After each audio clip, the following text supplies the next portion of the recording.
The roar of the crowd was still ringing in Ali's ears, even as his handlers gently guided him through the throng. Every muscle in his body ached. It had been a grueling fight, a real test of his stamina and skill. Sweat plastered his hair to his forehead, and his gloves, still laced tight, felt heavy as lead. He just wanted to collapse, to find a quiet corner, and let the exhaustion wash over him. His team formed a protective bubble around him, pushing through the well-wishers and reporters, all clamoring for a piece of the champ. Flashes of cameras momentarily blinded him, and the constant shouts of his name added to the dizzying effect of the battle he just endured. "Just a little further, champ," his manager whispered, his voice tight with concern. "The car's waiting. You can rest soon." Ali nodded, his breath coming in ragged gasps. He appreciated the concern, but all he truly craved was the cool leather of the car seat against his burning skin and the blessed silence of the ride home.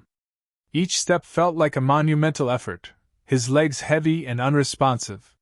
He leaned heavily on his trainer, shuffling forward like an old man.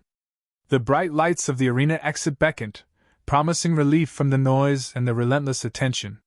He could almost taste the cool water he was planning to gulp down. The idea of lying down was all he could think about. Just a few more steps.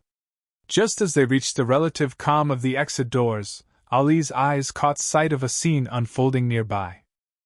Most people bustled past, eager to get home after the excitement of the evening, but Ali's attention snagged on a woman struggling near a parked car. She was trying to fold up a wheelchair, her brow furrowed with effort. It was one of those older, heavier models, not the lightweight ones you see today. Her father, an elderly gentleman with kind eyes and a shock of white hair, sat patiently in the passenger seat, watching her struggle. The woman tugged and pulled, but the chair seemed stubbornly resistant. She was clearly having a hard time, her face flushed with exertion. It wasn't just the weight of the chair, the folding mechanism seemed stiff and uncooperative. Ali paused, his focus drawn away from his own discomfort. The scene tugged at something within him, a sense of empathy that transcended his own physical exhaustion. He watched for a moment longer, his brow furrowing slightly as he assessed the situation. The woman's struggle was silent but palpable, a quiet battle against an unyielding object. The scene created a pull within Ali. It was a moment, seemingly small, yet it filled the space around him. His handlers, sensing his hesitation, tightened their grip, urging him forward. "Come on, champ, let's go. You need to rest." But Ali gently disengaged himself. "Just a minute," he mumbled, his eyes still fixed on the struggling woman. He felt a pull, an undeniable urge to help. The weariness seemed to recede, replaced by a surge of purpose. This was something he could do, something that required no fancy footwork or lightning-fast punches, just simple human kindness. Without a word, he moved towards the woman. His large frame, still clad in his boxing gear, seemed to fill the space around her. He moved with a surprising lightness, his exhaustion momentarily forgotten. The crowd, sensing something was happening, began to quiet, their attention shifting from the departing champion to the quiet drama unfolding near the parked car. Ali's approach was silent, almost stealthy. He didn't want to startle her or draw unnecessary attention. He simply wanted to offer his strength, a small act of service in a world that often felt too loud and too chaotic. This was a different kind of fight, a fight against helplessness and frustration, and Ali was ready to step into the ring. Reaching the woman, Ali gently touched her arm. "Let me help you with that," he said, his voice surprisingly soft despite the booming presence he usually projected.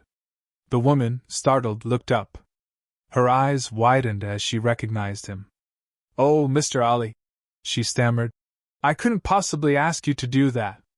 You must be exhausted." But Ali was already bending down, his powerful hands easily locating the stubborn latch on the wheelchair. With a smooth, practiced motion, he released the mechanism, and the chair folded neatly in half. It was clear he was used to physical work, to understanding how things fit together. Before the woman could protest further, Ali effortlessly lifted the folded wheelchair. It looked like a toy in his massive arms. He turned towards the open trunk of the car and gently placed the chair inside, making sure it was securely positioned. The whole process took mere seconds, a display of strength and efficiency that left the woman speechless. The elderly man watched with a gentle smile, his eyes twinkling with gratitude. He seemed to understand the unspoken language of kindness that passed between them. As the woman found her voice, she tried again to express her gratitude. "Mr. Ali, thank you so much. I don't know what we would have done without you. You're a true champion." Ali, wiping a bead of sweat from his brow, simply smiled.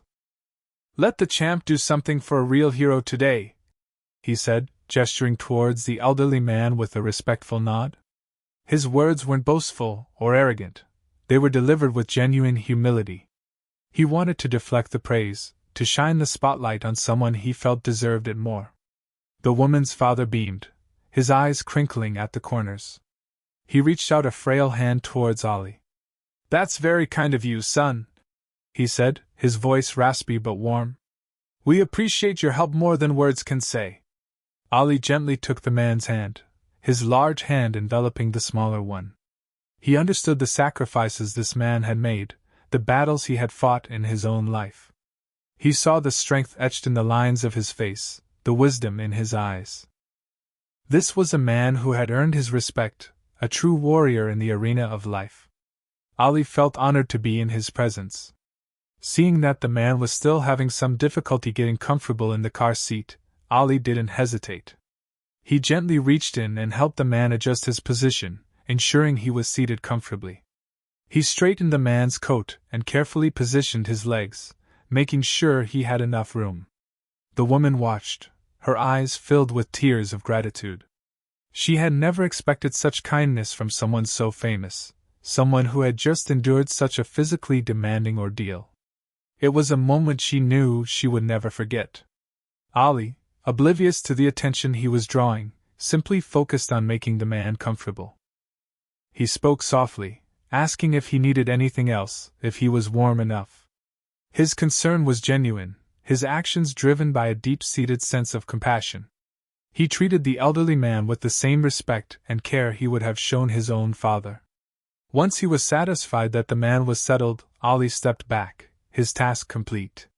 He had eased someone's burden, offered a moment of comfort, and shown the world a glimpse of his true character. It was a small act, but it spoke volumes about the kind of person he was. He had transformed from boxing champion to compassionate caregiver in a matter of minutes. Before turning to leave, Ali leaned in once more and offered his hand to the elderly man. "It was an honor to meet you, sir," he said, his voice filled with sincerity. The man grasped Ali's hand firmly, his grip surprisingly strong despite his age. "The honor was all mine, son," he replied, his eyes twinkling. "You're a good man, Muhammad Ali. Don't ever forget that." Their handshake was more than just a polite gesture, it was a connection between two souls, a recognition of shared humanity. In that moment, the boxing champion and the elderly gentleman were equals, bound together by a mutual respect and understanding. It was a silent acknowledgement of the struggles they had both faced, the victories they had both achieved, in their own unique ways. The crowd, which had been respectfully silent throughout the exchange, erupted in a spontaneous applause. They had witnessed something special, something that transcended the spectacle of the boxing ring. They had seen Ali, not just as a fighter, but as a human being, capable of extraordinary kindness and compassion. The moment resonated deeply, a reminder that true greatness lies not just in physical prowess, but in the strength of one's character. With a final nod to the woman and her father, Ali turned and walked away. His handlers, who had been patiently waiting, fell into step beside him, their concern for his well-being evident in their faces. But Ali seemed lighter now, his exhaustion somehow diminished by the simple act of kindness he had performed. He didn't linger for the applause, didn't bask in the admiration of the crowd. There were no cameras flashing, no reporters clamoring for a quote. He simply walked away, his head held high, his heart filled with a quiet sense of satisfaction. It wasn't about the attention or the recognition, it was about doing what he felt was right. As he disappeared into the waiting car, The crowd continued to applaud, their cheers echoing in the night air. They had witnessed a moment of true greatness, a moment that would stay with them long after the lights of the arena had dimmed. They understood that Ali's strength wasn't just confined to the boxing ring, it extended to his character, his compassion, his unwavering commitment to helping others. The act was done, and the champion moved on, leaving behind a ripple of warmth and inspiration. He was Ali, and this was simply who he was. The car pulled away from the curb, leaving behind the bright lights of the arena and the echoes of the crowd's cheers. Inside, Ali finally allowed himself to relax, sinking back into the plush leather seat. The exhaustion washed over him once more, but it was a different kind of weariness now, a peaceful fatigue that came from doing something good. He closed his eyes, replaying the scene in his mind. The woman's grateful smile, the elderly man's twinkling eyes, the feeling of connection that had passed between them. These were the moments that truly mattered, the moments that defined him, not the punches he threw or the victories he claimed in the boxing ring. His manager glanced at him with a knowing smile. "You're something else, champ," he said softly. "Always thinking of others, even when you're completely worn out." Ali simply shrugged, a faint smile playing on his lips. "It wasn't nothing," he mumbled, his voice thick with sleepiness. "Just helping someone out." But it was more than just helping someone out. It was a demonstration of his values, a reflection of his character, a testament to his unwavering belief in the power of human kindness. It was a reminder that true greatness extends far beyond the boundaries of the boxing ring. That night, as news of Ali's victory spread, so did the story of his act of kindness. It wasn't on the front pages of the newspapers, and it wasn't broadcast on the evening news. But it traveled through word of mouth, whispered among those who had witnessed it, shared with friends and family, and eventually making its way into the collective memory of the city. People talked about it not because it was a grand, heroic gesture, but because it was so simple, so genuine, so human. It was a reminder that even the greatest among us are capable of small acts of kindness that can have a profound impact on others. It showed that true strength lies not just in physical power, but in the ability to empathize, to connect, to offer a helping hand without expecting anything in return. The story became a symbol of Ali's character, a testament to his unwavering commitment to his values. It was a reminder that his greatness wasn't confined to the boxing ring. It extended to his everyday interactions, to the way he treated others, to the choices he made when no one was watching. It proved that being a champion is about more than just winning fights. It's about being a good person, a kind person, a compassionate person. It was Ali being Ali. Years later, the story of Ali in the wheelchair is still told, not as a footnote to his boxing career, but as a defining moment in his life. It's a story that captures the essence of who he was, a man who possessed not only extraordinary physical strength but also an unwavering moral compass. It's a story that reminds us that true heroes aren't just those who achieve great feats on a stage or in a stadium, but those who quietly and consistently choose kindness, compassion, and empathy in their everyday lives. It's a story that inspires us to look beyond the surface, to see the humanity in others, and to offer a helping hand whenever we can. Ali's legacy extends far beyond the boxing ring. He was a fighter for justice, a champion of the underdog, a voice for the voiceless. But perhaps his greatest contribution was his ability to connect with people on a human level, to see their struggles, to feel their pain, and to offer them a moment of hope and kindness. This small act, helping a woman and her father, is a perfect example of the qualities that made him more than just a boxer. It made him a legend. He showed the world that greatness isn't about fame or fortune, but about the choices we make and the way we treat each other. It was simply Ali being Ali.